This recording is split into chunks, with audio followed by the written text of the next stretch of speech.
The tension in the air was thick, charged with the weight of anticipation. The clock was ticking, and every second felt like a countdown. Two figures moved through the darkened streets with purpose, their eyes scanning the area for any sign of danger. They knew what they were after, and failure was not an option. Every step had been calculated, every contingency planned. Now, there was only the mission. One of them, taller, with sharp features and a cold demeanor, led the way. His partner, shorter but just as focused, kept a careful distance, watching their backs as they advanced. There was no time to waste. They had to get in, retrieve what they came for, and get out. Simple, in theory. But nothing ever went according to plan. They reached the building, old, decrepit, and abandoned.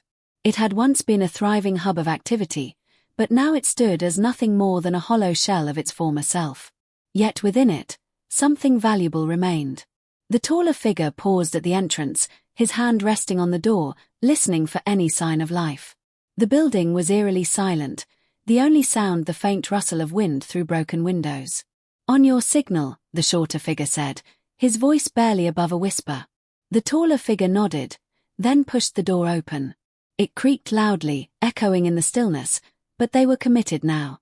There was no turning back. They moved inside, the floor creaking beneath their boots as they navigated the dark, abandoned space. Shadows stretched across the walls, and the only light came from a single flickering bulb overhead. Every corner could hide a threat, every step could trigger a trap. They had to stay alert. The sound of a distant movement reached their ears, something shifting, perhaps, or someone. The taller figure motioned for his partner to split up, moving in opposite directions to cover more ground. They would need to find their target quickly, before anyone could react. The room was cluttered with old machinery, forgotten tools, and discarded items. Nothing seemed out of place, but the hairs on the back of the taller figure's neck stood up. There was something wrong. A sudden rustle from behind a stack of crates made him freeze. He turned sharply, hand reaching for the weapon at his side, but there was nothing there. No one. Just the shadows. His partner's voice came over the comm, sharp and urgent. "Found something," he said. "Get over here." The taller figure's instincts kicked in. He moved quickly, covering the distance between them in seconds.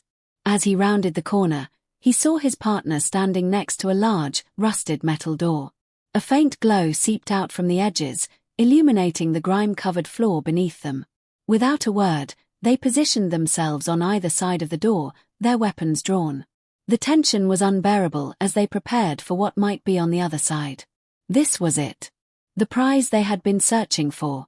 It was just beyond the door, but it was never going to be easy to get to. The taller figure reached for the handle, his hand steady despite the pounding in his chest. He pushed the door open slowly, listening for any sound that might betray a presence inside. Nothing.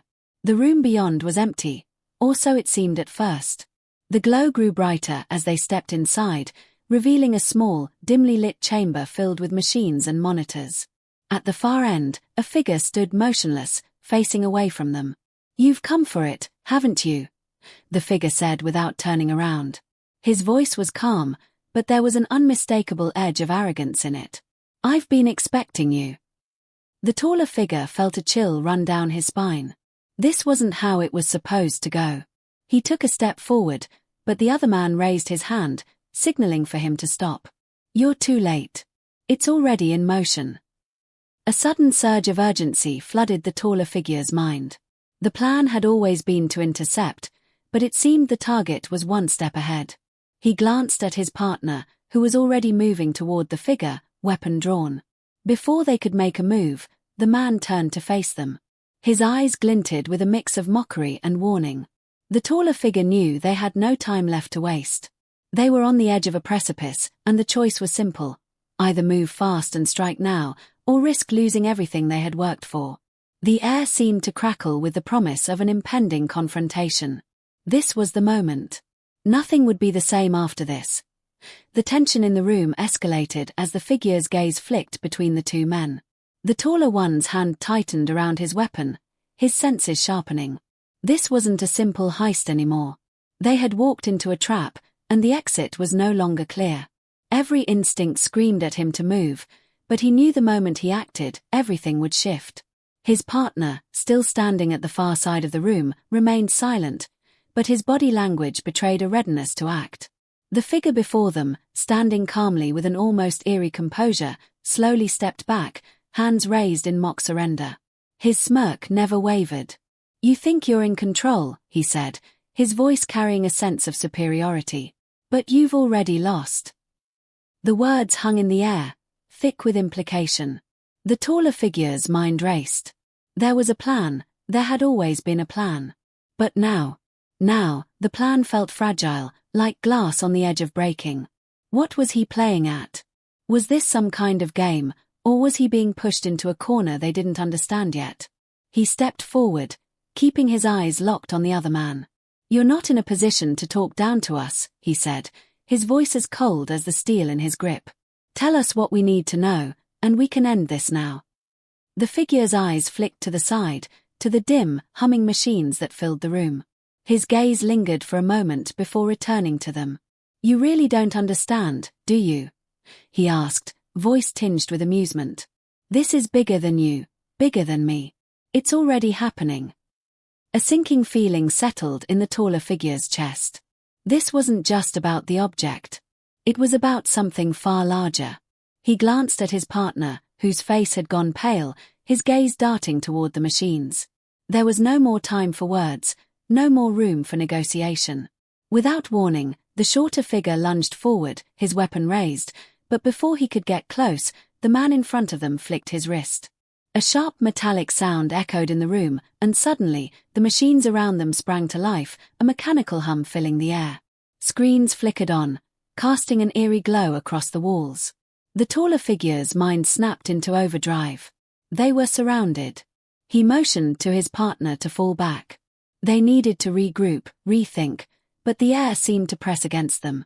Every escape route, every opening, was closing in faster than they could react. "Why don't you just tell us what you're doing here?" the taller figure growled, but his words felt hollow. His mind was already calculating his next move. "What's the point of all this?" The figure before them finally moved, his pace slow, deliberate. "The point? You really want to know the point?" he asked, eyes narrowing. "You've already played your part. The rest is out of your hands." In a flash, the taller figure stepped forward, aiming to strike first. But the man, with terrifying ease, sidestepped, just out of reach, and before he could recover, the lights in the room flickered, plunging them into darkness. A soft laugh echoed.